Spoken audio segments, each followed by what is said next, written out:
So today we will be discussing about the anti-anginal drugs. Now if you take this particular anti-anginal drugs, as the word itself tells you that these are the group of drugs which are given mainly to reduce the angina. Mainly to reduce the angina. Now, so you take this particular angina. What does this angina means? This angina, it is nothing but it is the chest discomfort.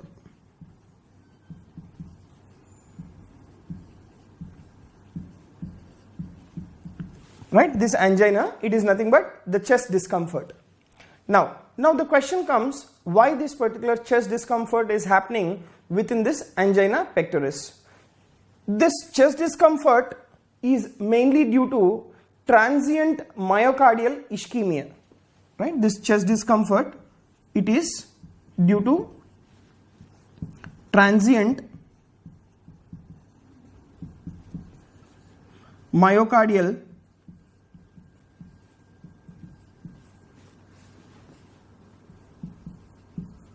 ischemia. So that means what is happening here? In this particular clinical condition of angina, the blood supply to the myocardium is getting reduced. Now you take the blood supply to the myocardium. The blood supply to the myocardium is mainly by the coronary arteries. Right? So the blood supply what we have is by coronary arteries.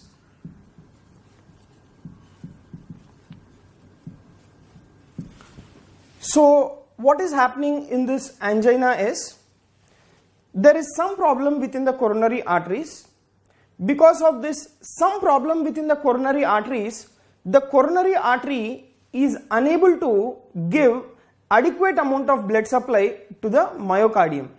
So when coronary artery is unable to give adequate amount of blood supply to the myocardium, then that is called as myocardial ischemia.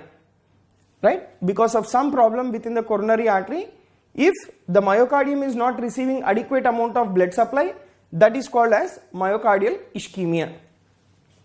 So due to this particular myocardial ischemia, the individual will have chest discomfort, and this particular chest discomfort is called as angina. Now in this angina, what we want to do, we want to reduce this particular chest discomfort. Now the group of drugs which are given to reduce this particular angina is called as your anti-anginal drugs. Right? So the group of drugs which are given to reduce the angina, they are called as the anti-anginal drugs. Now this chest discomfort whatever is happening, one reason is because of the transient myocardial ischemia. Now let me tell you why is this particular transient myocardial ischemia occurring. So one reason I have said you that if there is any obstruction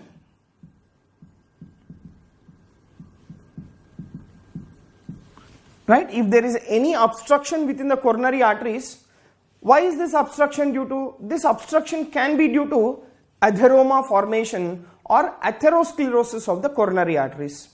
If you take the coronary arteries, we have two main coronary arteries which are originating from the aorta. That is, we have the right coronary artery and as well as the left coronary artery. And you take the left coronary artery, it further again divides into the left anterior descending artery and as well as the left circumflex artery. So these are the three major vessels. What are those?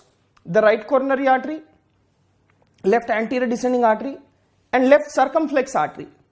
These are the major vessels supplying the blood to the myocardium.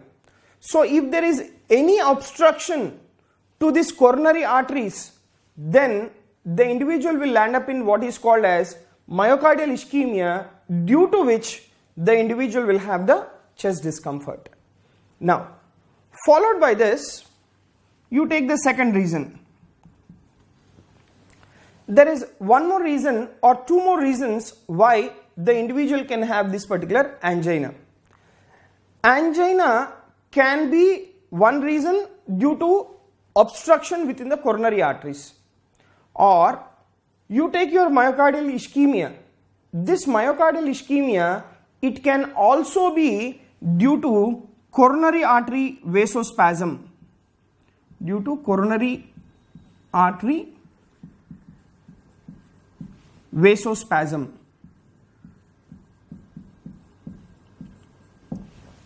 So due to coronary artery vasospasm also the blood supply to the myocardium will be reduced, right? Now because of the vasospasm of the coronary artery, if the blood supply to the myocardium is reduced and if the individual is developing angina, that is called as a Prinzmetal angina, right? I will be discussing about the various types of angina. We have one type of angina which is called as a Prinzmetal angina. That Prinzmetal angina is mainly because of your coronary artery vasospasm leading to reduced blood supply to the myocardium. Alright? Now, this transient myocardial ischemia, it can also be due to microvascular coronary dysfunction. Right? The third reason is microvascular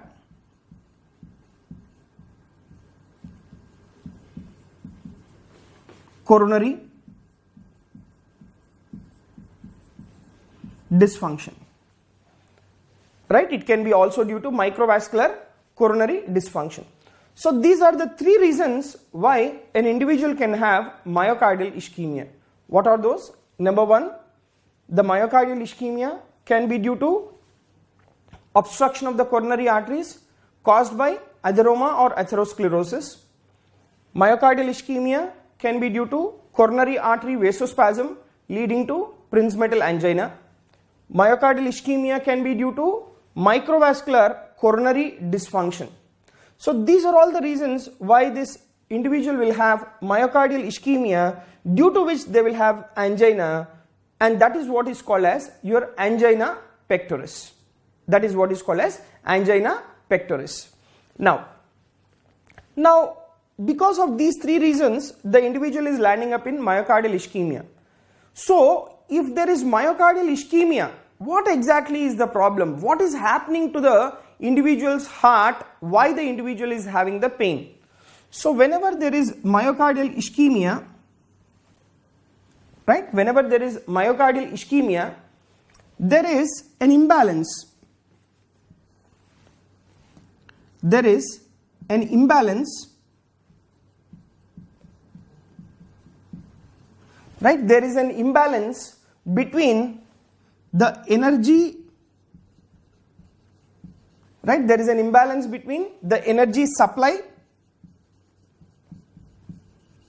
and as well as the myocardial oxygen demand.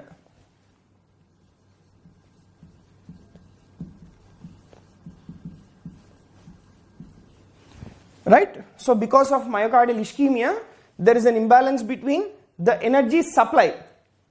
Now what do you mean by this word energy supply? This energy supply, it is either your oxygen, or this energy supply might be due to, or it can be your glucose, or this energy supply can be your free fatty acids. So because of this myocardial ischemia, what is happening is there is an imbalance between the energy supply and as well as the myocardial oxygen demand.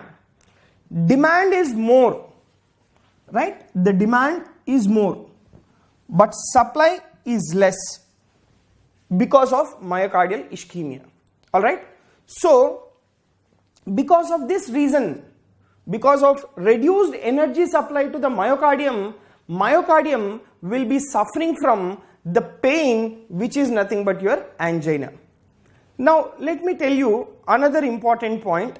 Besides the substrate supply, right? What are the substrates? The substrates are oxygen, glucose and free fatty acids.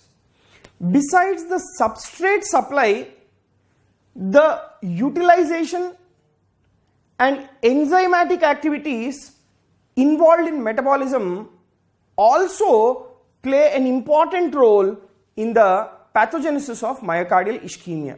Remember, it is not only the substrate supply, along with that the utilization and as well as the enzymatic activities which are involved in the metabolism, they also play an important role in the pathogenesis of the myocardial ischemia. Now let me tell you one important point here. Now what are the determinants of the oxygen demand? Now what did I discuss? I have said you that because of reduced energy supply and increased oxygen demand, the individual is having the chest discomfort, which is called as angina. Now let me discuss what are the determinants of the myocardial oxygen demand, right? So if you see here, determinants of myocardial oxygen demand, right? Determinants of the myocardial oxygen demand. Now one of the important determinant is your heart rate. One of the important determinant is the heart rate. Now for example, if the heart rate of the individual is more, then what will happen? The myocardial oxygen demand is also more. So as a part of your anti-anginal drugs, we can include one group of drugs which will reduce the heart rate, because what am I telling? If the heart rate of the individual is more, the myocardial oxygen demand is more. So if the oxygen demand is more will be your angina. More will be your angina. So what you try to do with the help of your anti-anginal drugs, you try to reduce the heart rate. When you reduce the heart rate, then the myocardial oxygen demand reduces. When the myocardial oxygen demand reduces, the angina will reduce. Alright? Now, the other determinant of the myocardial oxygen demand is your blood pressure. Now, remember, if the blood pressure of the individual is increased, then what will happen is the afterload on the myocardium increases. Now, if you take the afterload, so this is the four-chambered heart, this is the left atrium, this is the left ventricle, and from this we get the aorta, right? From this we get the aorta. Now when the blood pressure of the individual is very high, right? If the blood pressure of the individual is very high, then the afterload on the ventricle or afterload on the myocardium, it increases. So when the afterload on the myocardium increases, the myocardial oxygen demand also increases. Alright? So now what do you mean by this word afterload? Afterload is nothing but the pressure against which, right? I'll repeat, the pressure against which the left ventricle pumps the blood into aorta is called afterload, right? I'll repeat again, the pressure against which the ventricle is pumping the blood into the aorta is called as the afterload. Alright? So when the blood pressure of the individual, if it is increased, what is happening is the afterload on the left ventricle increases. When the afterload on the left ventricle increases, the myocardial oxygen demand increases. Alright? So what you have to do is you have to try to reduce the blood pressure of the individual. If you reduce the blood pressure of the individual, what will happen? The afterload on the ventricle reduces. When the afterload on the left ventricle reduces, the myocardial oxygen demand reduces. When the myocardial oxygen demand reduces, then the supply will be adequate, then the angina will be reduced. Alright? Next. The other important factor which will determine the myocardial oxygen demand is myocardial wall tension. Is your myocardial wall tension. There are three factors which will determine the myocardial wall tension. What are those is? Number one, the preload. Right, the preload on the heart will determine the myocardial wall tension. Next, the afterload will determine the myocardial wall tension, and as well as the contractility of the myocardium. Right, and as well as the contractility of the myocardium will also determine the myocardial wall tension. Now remember, the myocardial wall tension is one of the determinant of your myocardial oxygen demand. If the myocardial wall tension increases, the oxygen demand increases. When the oxygen demand increases, then the angina increases. So, as a part of your treatment, what you should do is, you should try to reduce this myocardial wall tension. Now, how will you reduce that myocardial wall tension? You reduce the preload. Myocardial wall tension reduces. You reduce the afterload. The myocardial wall tension reduces. You reduce the contractility. The myocardial wall tension reduces. So, when myocardial wall tension reduces, the myocardial oxygen demand reduces. When myocardial oxygen demand reduces, the angina will reduce. So, now whatever the classification of the drugs or whatever the drugs which I will be teaching now as a part of your anti-anginal drugs will be doing this particular concept is very, very important for you. If you understand this concept, you will understand the entire anti-anginal drugs, right?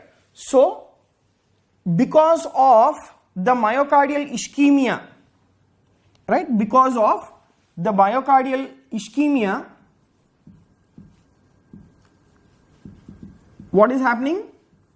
There is an imbalance, right? There is imbalance between the supply and demand, right? Because of myocardial ischemia, there is an imbalance between the supply and as well as the demand. Now, what you are trying to do now, whenever you are trying to reduce the heart rate, you will reduce the demand.